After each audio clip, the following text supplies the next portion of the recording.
No, sir, I was very surprised. I've never met a better group of boys in my life. For more than 40 years, everyone thought the story of Elvis Presley's money was finished. The debts were counted, the estate was settled, the lawyers had carved it all up, and fans were told the same sad conclusion. The king died, almost broke. And then, during a routine cleanup of a forgotten storage space, somebody dragged out a heavy, dust-caked metal box that wasn't on any inventory list. It wasn't labeled Elvis. It didn't have some dramatic warning on it. At first glance, it looked like just another old safe. One more relic from a life already picked clean by history. But there was something strange about it. No record, no mention in the estate documents, no tag from any moving company. It was just there, hidden behind shelving that looked like it hadn't been moved since the 1970s, wedged into a dark corner, as if someone had pushed it back and never expected to see it again. When they checked the old files, nothing matched. No key number, no combination noted, no insurance listing. For an estate as complicated as Elvis Presley's, that alone was a red flag. Big money doesn't just go missing on paper, not by accident. So the question became simple and terrifying. If this safe wasn't supposed to exist, what was inside it? For years, fans and insiders have argued about Elvis's finances. They've talked about the bad contracts, the greedy middlemen, the wild spending, the endless touring that drained him physically and financially. People shook their heads and said, how could a man who made that much money leave so little behind? But there have always been whispers in the background, stories that never made it into official documentaries. Quiet suggestions that Elvis didn't trust the system around him, that he'd started putting aside bits and pieces of money where some people around him couldn't reach it. Off the books, somewhere safe, something only a few people knew about. Most brushed those ideas off as fan fiction or conspiracy talk, until that safe showed up. It wasn't discovered by a treasure hunter or a crazed fan. It was found by someone just doing their job, sorting through old estate-owned property, deciding what to archive, what to auction, what to discard. If the shelving hadn't been moved, if the light hadn't hit that corner just right, that safe might have stayed hidden for another 40 years. Opening it wasn't simple. No key, no handy envelope saying, combination inside. They had to bring in experts, people used to dealing with old locked boxes whose owners were long gone. All the while, the question dug deeper into everyone's mind. If this belonged to Elvis, why did nobody talk about it? When the lock finally gave in and the door groaned open, they weren't greeted by the glittery scene you'd see in a movie. No gold bars spilling out, no mountains of cash towering up. Instead, it looked almost disappointing at first. Paper, envelopes, old bank folders, a few small cases. But the people in that room knew better. Because when it comes to money, paper is where the real power lives. The first thing they noticed was the age. Yellowed pages, bank logos that hadn't been used in decades, stamp marks from dates that lined up with Elvis's final years. Some were from places you'd expect. Others weren't. A bank branch in a city Elvis barely had public ties to.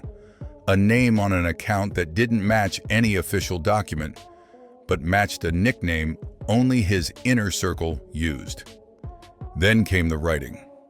On one envelope in that familiar looping hand fans have studied on his old letters were a few words that made everyone in the room go quiet. It wasn't a love note. It wasn't a song idea. It was a title, almost like a warning. Something along the lines of, "Read this if anything happens to me," or for them, if I'm gone. It wasn't long, it wasn't fancy, but it meant one thing very clearly. Whoever put these papers in this safe wasn't just stashing money. They were planning for the day Elvis Presley wouldn't be there to speak for himself. Behind that first envelope were more: bank statements, deposit slips, and small ledger pages that didn't match the public picture of a man who spent every last dollar as fast as he earned it. This wasn't the behavior of someone who didn't care. This looked a lot more like someone quietly building a backup plan away from certain eyes. And as the finder turned over the first page and saw the numbers, dates, and hidden patterns in black and blue ink, one thought hit them like a punch to the chest. If this safe is what it looks like, then the story the world has been told about Elvis's fortune is not the whole truth. And the deeper they dug into those papers, the clearer it became. This wasn't just forgotten money. This was a secret fortune with a purpose and a set of instructions that someone, somewhere, never followed. To understand what that safe really means, you have to step back into Elvis's world long before anyone ever dragged it out of the dust. On stage, he looked like the richest man alive. Sold-out arenas, movies, records flying off the shelves, people shaking just to stand in the same room as him. From the outside, it seemed impossible that money could ever be a problem for Elvis Presley. But behind the glitter, the math told a darker story. From early on, Elvis signed contracts that looked good in the moment and terrible in the long run. Huge percentages went to managers, promoters, and middlemen. There were buyouts, bad deals, and agreements that locked him into schedules that made everyone else rich while he paid the price with his body and his sanity. Yes, he spent big. He bought cars, jewelry, houses. He gave away things just to see someone smile. People point to that and say, well, that's why he ended up with so little. But that's too simple. Because long before the end, Elvis had already generated the kind of money that should have secured 10 lifetimes. So where did it all go? That question has haunted fans, biographers, and even some insiders for decades. And in the shadows around that question, another idea kept showing up, whispered in quiet conversations and late-night theories. What if he hid some of it? What if he had money they never knew about? What if he tried to protect his family from the very system that was draining him? Most people laugh that off. It sounded too dramatic, too much like a movie script. But the papers in that safe were not fiction. When they started going through the folders, the pattern appeared almost immediately. These were not random scraps. They were part of a structure. Pages stamped with bank logos from the late 60s and 70s. Statements from accounts never mentioned in any public paperwork. Numbers that didn't line up with the "he died, almost broke" narrative. There were deposits that didn't match the usual routes. Smaller chunks of money moved regularly, almost quietly, into accounts that looked deliberately separate from the main flow. Not giant wire transfers that would attract attention, more like someone slowly, carefully tucking bills into a secret drawer where only a few trusted people knew to look. On their own, each document could be shrugged off. An old account, a forgotten deposit, a closed branch. But together, page after page, they painted a picture that felt very different. It looked like Elvis had been quietly building a safety net, not for himself, for after. The numbers, adjusted for their time, weren't pocket change. Even conservatively, it added up to a serious sum. Not enough to buy a country, but more than enough to completely change the fate of the people he loved if it had been used the way he seemed to intend. He calls them by a nickname, not a title, not "Dear Sir" or "To my manager." A private name, the kind you only use with someone you've known a long time, someone you trust. He says something like, "If I'm not around and you're reading this, then you know what we talked about. You know where this is. Don't let them scare you. Do what's right by her. By them. You know who I mean." Just like that, the hidden fortune stops being an abstract mystery and becomes something else entirely. A secret plan between Elvis and one trusted soul. A plan that was never carried out. Did that person ever open the safe? Did they lose their nerve? Did they die before they had the chance?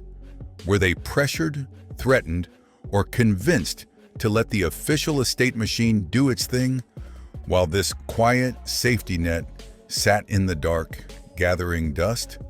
No one can say for sure. Maybe they were too afraid. Maybe they thought going against the official will would cause more chaos. Maybe they never found the safe in time. What's undeniable is this: the instructions in those pages do not match the history that followed. Elvis imagined this money as a private rescue line for the people he cared about. History shows those people standing in the middle of storms anyway, financially, legally, emotionally. Whatever his secret plan was, the world never saw it unfold. And that leaves one last haunting question. If these letters are real, if this safe really was his last attempt to control something in a life where everyone else called the shots, then why did it stay shut? At the very bottom of that stack, beneath the calculations and the hopes, was one final envelope. No bank logo, no numbers. Just a short line in his hand that stopped everyone cold. It wasn't about accounts or percentages. It wasn't addressed to a lawyer or an accountant. It sounded like a man talking to the future and to the people who would live in the shadow of his name long after he was gone. And whatever was written inside it, everyone who's seen it agrees on one thing.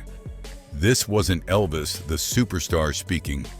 It was Elvis, the father, the friend, the man, finally saying what he really feared would happen to his money and to his family when he was no longer there to stand between them and the world. That last envelope wasn't impressive to look at. No seal, no official stamp, just worn paper, edges soft from time, and a short line on the front in Elvis's own hand. It didn't say "last will" or "read immediately." It said something quieter, more personal, something like "my last word on the money." This wasn't meant for courts or accountants. This was meant for hearts. When they opened it, they weren't met with numbers or instructions. They were met with a voice, his voice. Not as the king, not as a client, but as a man who knew exactly what kind of storm would hit the moment his heart stopped beating. He started with an apology.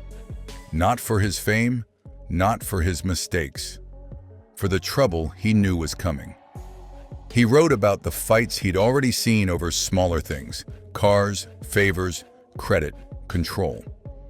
He said if people could argue that hard while he was still alive, he could only imagine what they'd do when he wasn't there to calm anyone down. He wasn't naive. He knew the value of his name, his catalog, his house. He knew there would be businessmen lined up around the block, all claiming that what they were doing was for the legacy.